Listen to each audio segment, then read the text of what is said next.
Grambition, where the heart of Grambling beats here.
Pulled up in that expedition, you know what it is, it's Grambition. Today we got Snoop Simmons, man. What's up? S3. What's going on? S3 dot. Going on? You know what I'm saying? What's going on? You caught me in my little element here, man. Hey, that was a hell of an intro, man. Appreciate it. That was a hell of a beat, man. Yeah, and man, I'm just working. Leads me to producing, man. How did it come about, man? I've known you to be many things. You were a hooper, you know. You banked at one time, you know. So where did producing? Where did that play in at? Well, while I was hooping, you know, I was in the band too. I was in the band from 5th grade. The band from 5th grade all the way up into my junior year in high school. I quit my senior year because I had to get to the hooping, man. Coach Lyons ain't like all that, so I had to take the basketball a little more serious. So but yeah, I was in the band, man, pretty much all my life, man. When we first moved to Grambling when I was like 5, maybe 4 or 5. and I saw World Fame, and I was hooked on band, man. Music and sound and just beating on drums and creating sounds. I've been doing that all my life, so that's pretty much where it started, man. And your affiliations with Grambling, because you've been to Grambling night all your life, but I know you had some breaks in there because of basketball. Yeah. You took your talents to a couple other places because you know you were trying to reach that level. Yeah. So what is Grambling? What are your all of your affiliations without me talking about them? Grambling, my dad. Okay, well, pretty much everybody in my family graduated from Grambling. Mom graduated from Grambling. Dad graduated from Grambling, so they actually met there and got married. When did they get married? 79? Yeah, they got married in 79, I think, somewhere around there. But they both went to Grambling. My brother graduated from Grambling. My granddad graduated from Grambling. I want to say my grandmother did. I'm not sure, but pretty much my whole family graduated from Grambling, so that's how I'm tied to it. I was born in Bastrop, Louisiana, so we moved from Bastrop. My dad got a coaching job. That's back in the day when Pat Bills was coaching the girls basketball team. Right. So he got a job, assistant coaching job with her. So I was 4 years old then. So I was pretty much been in Grambling since I was 4 years old. Ended up going to college, Northwestern right out of high school. Trying to chase that basketball thing. So I went to Northwestern right out of high school, and I ended up finishing at LSU in Shreveport playing basketball. So either way, man, I ended up right back in Grambling, man. I mean, it's just I don't know, it's just being from home, it always just kind of pulls you back in no matter where you go. Lived in Texas for a few years, and, you know, like you said, I did some banking and stuff out there, and I don't know, man, it's always something about Grambling and music. Pretty much wherever I started from is true. Right where I am, man. Yeah. It just pulls you back in, especially being from a small town too, where it's not really a whole lot to do. So you just gotta kind of be creative and just do things to stay out of trouble and do things that's gonna, eventually make you successful in something. So music, basketball, and that's pretty much, man. That's when you think of that's Grambling for me. Just being around sports. Like I said, my dad coached basketball. He coached the girls team, coached the men's basketball team twice. So just being around basketball and being around the band and being in Grambling, that's just me. That's just who I am, man. Now, pretty much. As far as producing, I know you're a musical head. I know it's in your, and I've heard plenty of your beats, so I hear the musical creativity and the genius in it. Would you say that band is a major influence in your production? Oh, absolutely. Without the band, like I say, when we first got here and I saw what Grambling State Band was doing, I said, all right, I have to be in the band. I gotta do music. I gotta be able to, whether I be a drum major, whether I play drums. Once I saw the band and I saw how the band was marching and playing and dancing with their instruments still in their hand and dancing at the same time as they playing, I said, all right, I gotta do that. Because I'm a kid, and kids, all we do is make noise and beat on stuff. So what better way to be able to do that and to be able to do it for real? So I got into playing the drums. I started playing the snare drum, and throughout high school I ended up doing concert band. I played the snare drum, tenor drum, cymbals, any percussion instrument you could think of. Because that's pretty much in high school, when you was in the band, you had to do all that anyway. Like my band director, Mr. Simpson, he wasn't going to just let you play one instrument. You play one instrument for marching season. When it got time for concert season, you was playing everything else. So concert season, I was playing the timpanis, I was playing piano, I was playing bells, I was playing cymbals, bass drum, whatever he could throw me on, he had me playing it. So, and I think that's a big part in me learning music theory. Just knowing chords and knowing how to put music together and pretty much knowing where the drums should go and how, certain instruments should lay on top of each other to have a good mix. So I think just being in the band, man, that played a major part. Now, I know you're saying one of your favorite sayings, a motto is, what's a song without a cadence? Mm-hmm. You like to expound on that, Man, basically what that means is basically a motto, because everything we do it's a why behind it. So everything we do, whether we're waking up every day going to work, it's a reason why we're doing it. And that's pretty much, it's a reason why it's something in our lives that makes us beat, makes us go. And that's pretty much what it means. It's pretty much, okay, if you think about any song you listen to on the radio, the melodies could kick in and everything like that, but as soon as them drums drop, you lose your mind. That's the cadence behind the song. So it's really, without the drums, you don't have that. The drums give you the rhythm, and that's pretty much when I say what's a song without a cadence. It's pretty much what gives your life rhythm, what makes your life go, what gives your heart, what makes your heart actually beat, what makes you get up in the morning and go to work every day, what pushes you to even get up out of the bed and choose to go to work every day. And on top of that, my son's name is Cadence. So I incorporated that into the saying is what's a song without a cadence. So pretty much for me, I don't have a song without a cadence, because right now I don't have life without my son. That ties into that, and it also ties into, like I said, it ties into just life. What's your life without that one thing that's gonna make you want to get up each and every day, that's gonna make you want to get out the bed and go and do and be inspired to do something. So the saying is just pretty much, like I said, it's a motto that I'm gonna always carry with me. And it's not even just about me, it's about anybody. I mean, if you look at your life, what's a song, what is your life without that beat, without something that's making it go? And it's pretty much, what is the song without a cadence?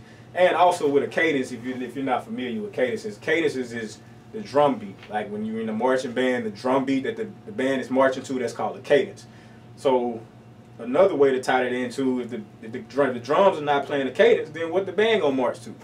So it's always a cadence. You have to have drum. You have to have a cadence to your life. Anything you're doing, you have to have a cadence, because that's giving you rhythm. As soon as you don't hear drums, you stop. You can it don't matter what song is playing. What song is playing? If you sitting there grooving, the drums and everything, and you got a nice groove and you rock it, and the drums stop, you're gonna stop moving. It's just automatic. It's just an automatic thing, and that's. I started thinking about it, and I was like, yeah, because something, when it comes to my son, his name is Cadence, and it comes to, the things that make me move and this and that, I don't have anything without a cadence. Nobody does, if you really think about it. So that's pretty much, in a nutshell, that's pretty much what it boils down to.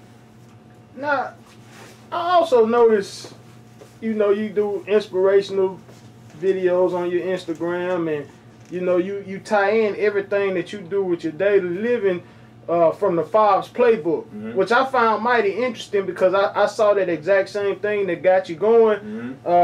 Would you explain what the Fobbs playbook did for you?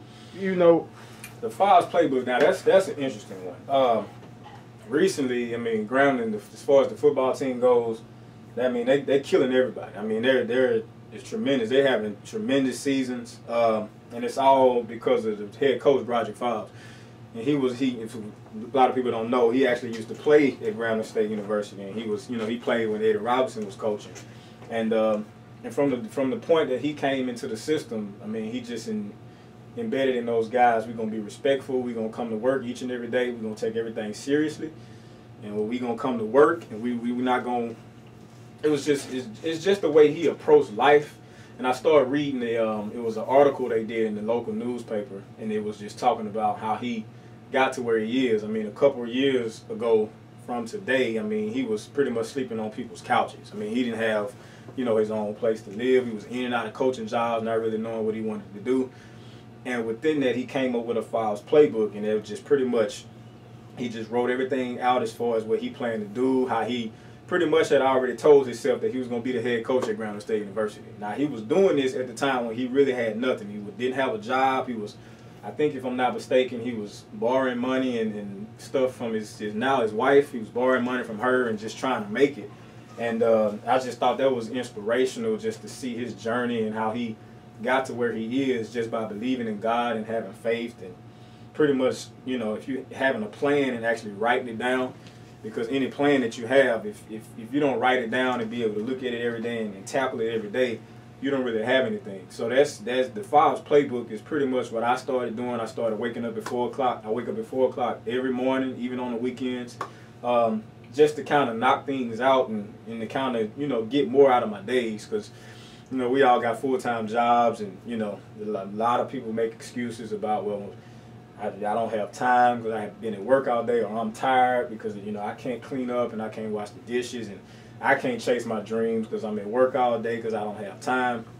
That pretty much just gives you the option of not even being able to make excuses, when you can just wake up and just start knocking everything out. Wake up a little earlier than you usually do.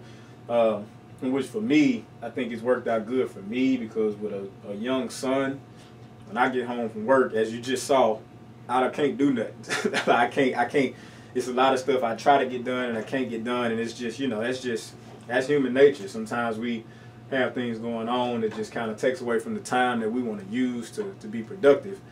So the Fives Playbook is just is also a motto to just use what you want to do and don't make any excuses about it. Write everything down and just figure out how to get your dreams knocked out. And anything you want to do, just figure out how to get it done, how to get it knocked out, and just do it. I mean, like I say, you look at Coach Fives and the success he's had.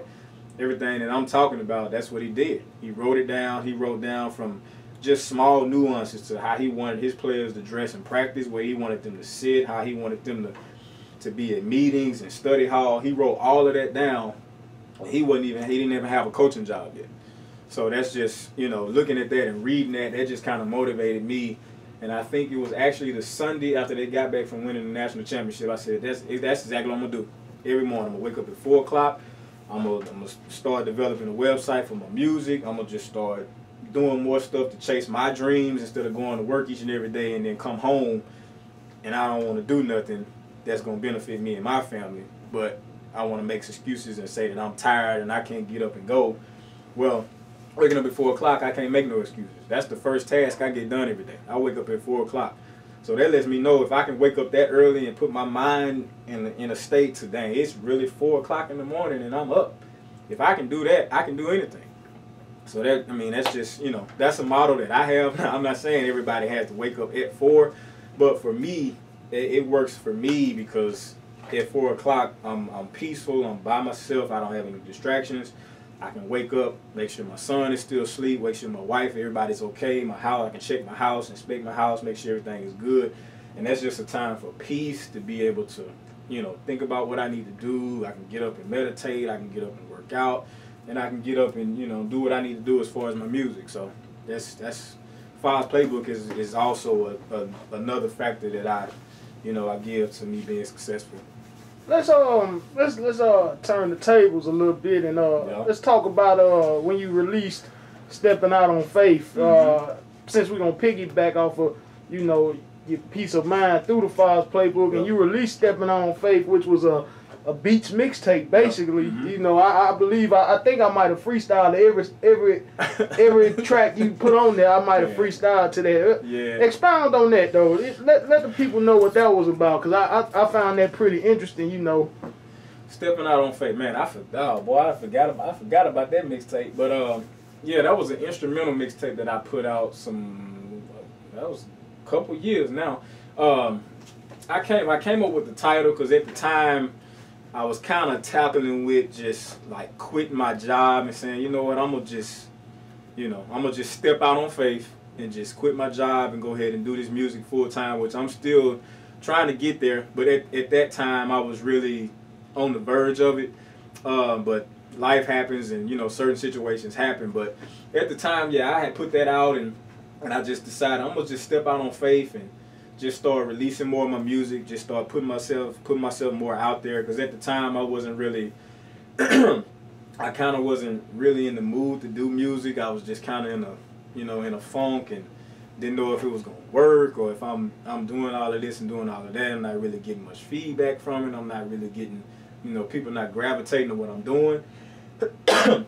So at that time I was just like, man, you know what, I need to get out of this and just step out on faith and just start releasing stuff, being more active on social media, just kind of put myself more out there. And from the point on, from doing that, that kind of opened me up to a lot of different things. I started getting in showcases and showcasing my music. I started meeting people in the music industry that's been, kind of helping me out as far as my sound and different things like that. And like I said, at that time, it was just something that I needed to do, just to let me know that I can actually do it. I mean, I've never, I'm not a rapper or singer or anything like that, but I do have an ear for music, and I just felt like I wanted to at least release something and just kind of put something out there and, put it out there in the world and just kind of see what happens. And like I say, just step out on faith and stop complaining and just kind of get out of that funk and just get to what my passion is and just, let my passion work for me and just kind of and just see what happens. So I know a lot of times we, you know, and I'm not the only one, and I'm glad we're doing this interview because I get to share with, you know, with people, because I do a lot of inspirational videos, and I'm just like any one of y'all. I mean, I go through times where I don't want to do music. I go through times where I don't want to go to work. I don't want to do anything. It just feel like sometimes you just feel like, what's the use? Like, what's the point? You know, I'm living in a small city, and I'm not in a big city like everybody else where I can maneuver around a little easier and stuff like that. I mean, we all get like that. So at that time, I just, you know, continued to pray and just kind of snap myself out of that and say, okay, if you really gonna do music, if you really gonna, you know, try to pursue this, you have to put yourself more out there. So I just put that out there, and I titled it, you know, Stepping Out on Faith, Volume 1, in hopes that I would do another one, which I don't know if I'm gonna do another one. I may or may not, but you know. But yeah, so I just decided to put that out, and just some beats that I had been sitting on. I started getting back in the groove of things, start mixing them and tweaking sounds and different things like that, and I just put a body of work together and put it out and just said, I'm gonna just step out and let my work do the talking. I'm glad you said something about being in a funk, because it leads up to my next question or conversation. Speaking of funks, I've noticed, you know, you and our partner Steve. Yeah. You know, he kind of, I won't say neither one of y'all was in a funk, because y'all constantly was still doing stuff. Yeah. It was only a handful of us that was really listening. Yeah. You know, so Steve kind of had his funk too. And if for y'all that don't know, Steve is formerly Louisiana Cash. He goes by Louisiana now. Yeah. But to us, he's Steve, you know, because that's Steve. our partner and everything. Yeah. But when you and him connected, y'all hit the scene kind of like a wildfire, man. You know, how did that combination come about? Man, I'm sitting at a Grambling High playoff game one I think it was might have been a Friday night. I'm just sitting there, and somebody tapped me on my shoulder. They're like, boy, you ain't hooping, is you? No, I forgot what he said. He said something. I think he might have said something about some music. I think he might have tapped me on my shoulder like, boy, you ain't got no beats. I turned around and it was him. Now at that point I hadn't seen Steve in probably 3 years. So it was really funny, man. It was crazy that we both linked up kind of around that time when I was like, man, I ain't doing music no more, man. This ain't really for me. And he was kind of feeling the same way. So I think that's kind of why I think God put us together for that, to say, dude, you nice with the beats. Steve, you can spit. Get in there and do something to make it happen, so y'all can get out here in this world and make some things go. And it's funny how things work, because I think he was in the process of moving back home, or I'm not sure what was really going on with him, but we ended up linking up. What? I go to Gigi's house. To who? I go to Gigi's house. Yeah, okay, tell mommy. Go tell mommy. Y'all see what I mean? I see. I told you I can't do that. But what was I saying? It was at that time. Yeah, I don't know if he was on the verge of moving back home, or I'm not sure exactly what he had going on, but I do know he was trying, kind of like me, just trying to really wanting to get back to the music and was wanting to put out some original stuff, because early on, if y'all don't know, Steve was just putting out a lot of just like, you know, mixtapes on like other people's beats and stuff like that, and you know, just kind of not really. And I tell him all the time, he wasn't really following his purpose, because a lot of this rap now is just a lot of mumble rap and a lot of just party rap and all that. But Steve can actually spit. I've been telling Steve that for years, like, dude, you can actually spit. You can do party records, but you actually have content when you rap. So we still to this day battling that, and I tell him that every day, because that's like right now, that's besides Jay-Z, that's really my favorite rapper.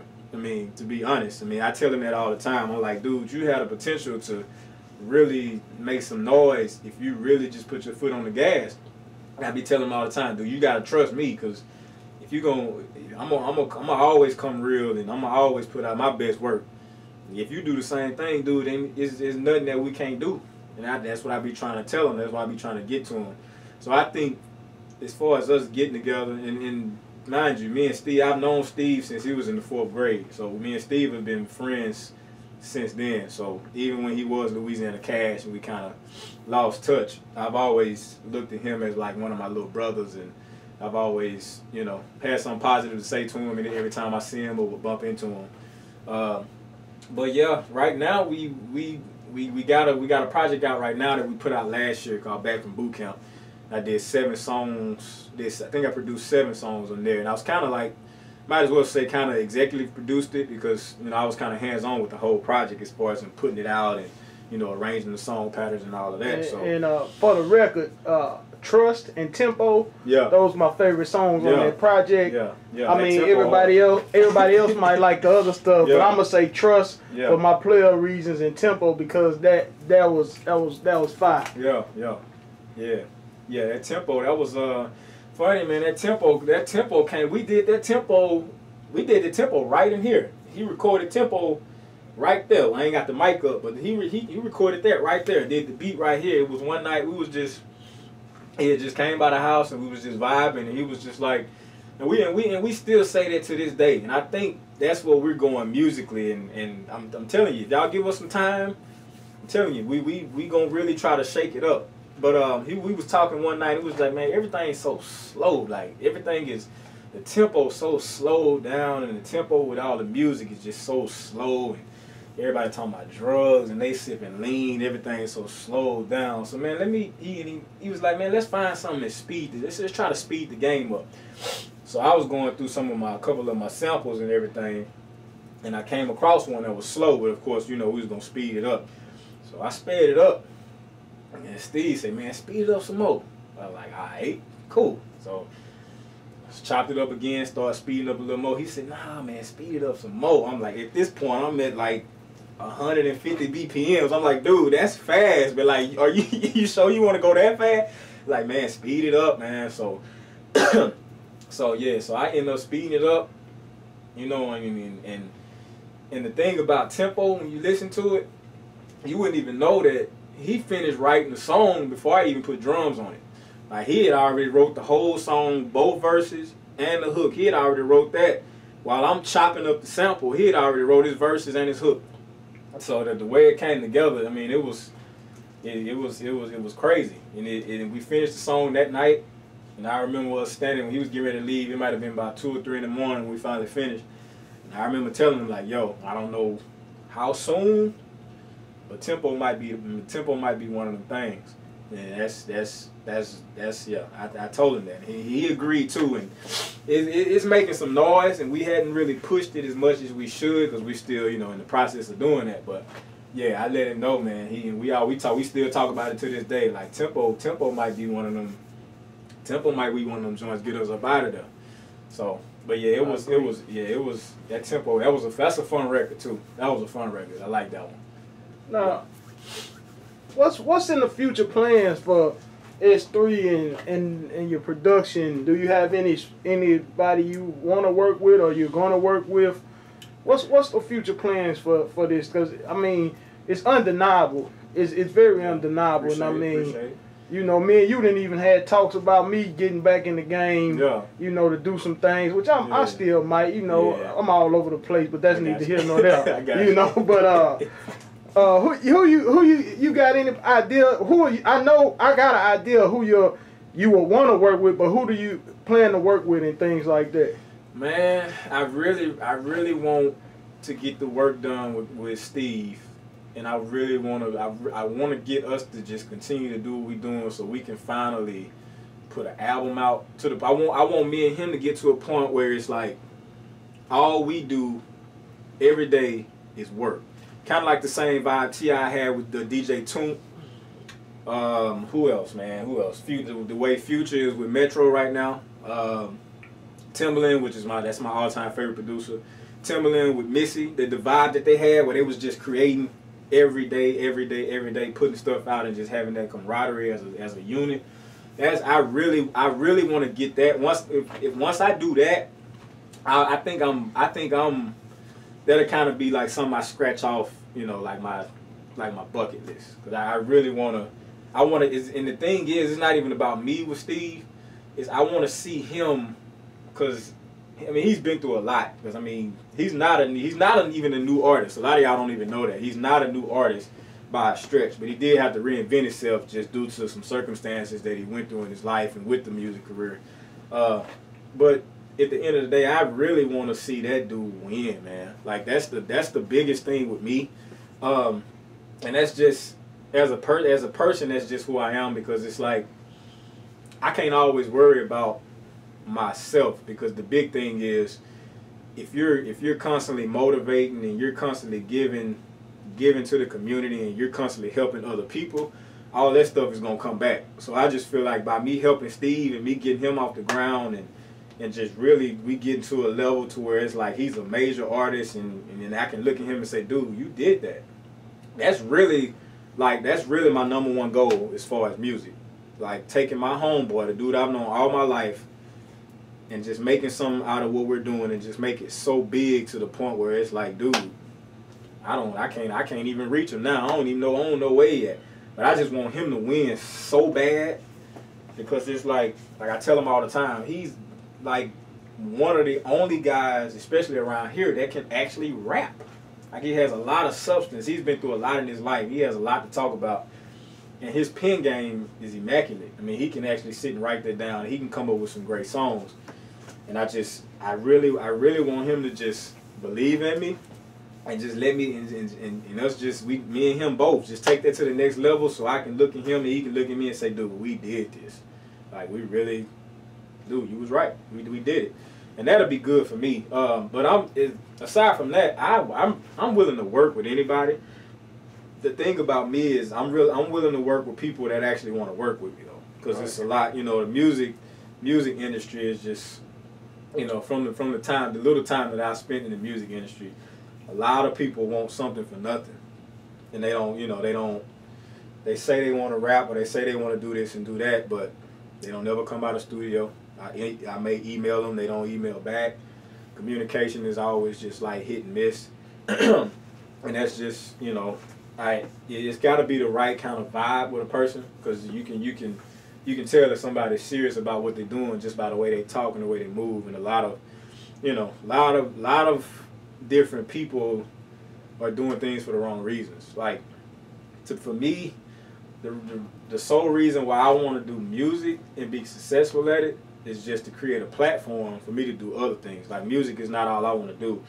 And that's why I do motivational messages on Instagram. And that's why, you know, I do a YouTube video talking about why you should wake up earlier to chase your dreams and different things like that. Because that's a part of me giving back to the community. And that's a part of me stepping outside myself to help somebody else that may be sitting at home like, man, I go to work each and every day and I can't do nothing I want to do. I'm tired when I get off. I hate this job.